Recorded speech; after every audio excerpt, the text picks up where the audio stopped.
ஓம் ஸ்ரீ குருப்யோ நமஹ. ஓம் ஸ்ரீ மகா பிரியவா போற்றி. தெய்வீக ஒளி அன்பர்கள் அனைவருக்கும் எனது நமஸ்காரங்கள். அன்பர்களே, கலியுகத்தில் தீராத எதிரி தொல்லைகள், வஞ்சனைகள், தீராத கடன் சுமைகள் மற்றும் பில்லி சூனியம் ஏவல் போன்ற கண்ணுக்கு தெரியாத தீய சக்திகளால் அவதிப்பட்டு வருகிறீர்களா? உங்களுக்கு அரணாக நின்று காக்க வருகிறாள் அன்னை ஸ்ரீ வாராகி தேவி. ருத்ர யாமல தந்திரத்தில் உள்ள சகல சத்துருக்களையும் நாசம் செய்யக்கூடிய பேராற்றல் மிக்க ஸ்ரீ வாராகி கவசம். இதோ அன்னை வாராகியின் இந்த சிறந்த மகா மந்திர ஒலிகளை முழு நம்பிக்கையோடு கேளுங்கள். உங்கள் வாழ்வில் நடக்கும் அசாத்திய அற்புதங்களை காணுங்கள். ஸ்ரீ வாராகி கவசம்.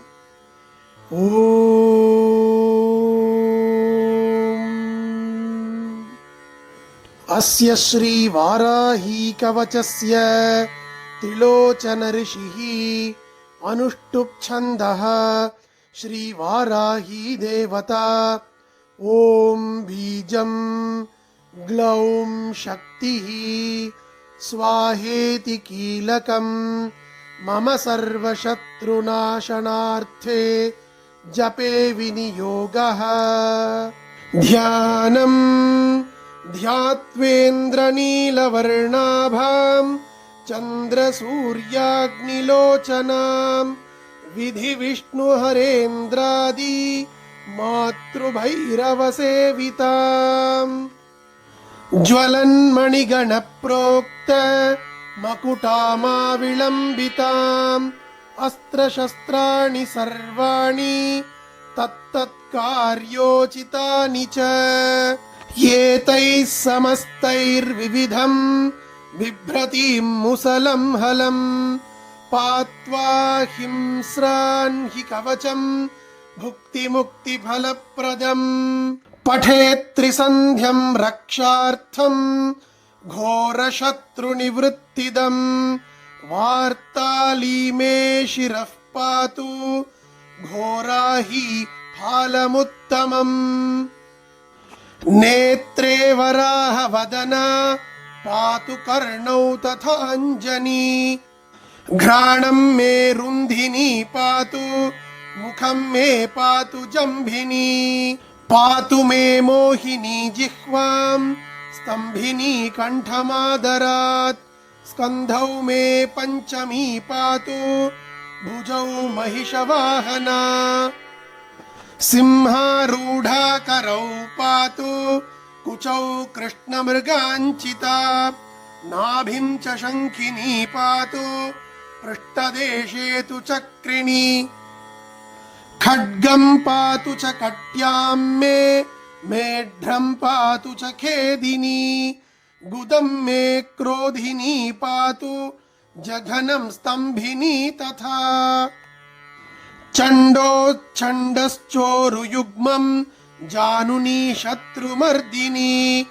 जङ्घाद्वयं भद्रकाली महाकाली च गुल्फयोः पादाद्यङ्गुलिपर्यन्तं पातु चोन्मत्तभैरवी सर्वाङ्गं मे सदा पातु कालसङ्कर्षणी तथा युक्तायुक्तस्थितं नित्यं सर्वपापात् प्रमुच्यते सर्वे समर्थ्य संयुक्तं भक्तरक्षणतत्परम् समस्तदेवता सर्वं सव्यं विष्णोः पुरार्धने सर्वशत्रुविनाशाय शूलिना निर्मितं पुरा सर्वभक्तजनाश्रित्य सर्वविद्वेषसंहतिः वाराही कवचं नित्यं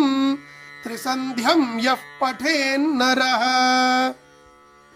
तथाविधं भूतगणा न स्पृशन्ति कदाचन आपदः शत्रुचोरादि ग्रहदोषाश्च सम्भवाः माता पुत्रं यथा वत्सं धेनुः पक्ष्मेव लोचनं तथाङ्गमेव वाराही रक्षा रक्षाति सर्वदा इति श्रीरुद्रयामलतन्त्रे श्रीवाराही कवचम् சம்பூர்ணம்.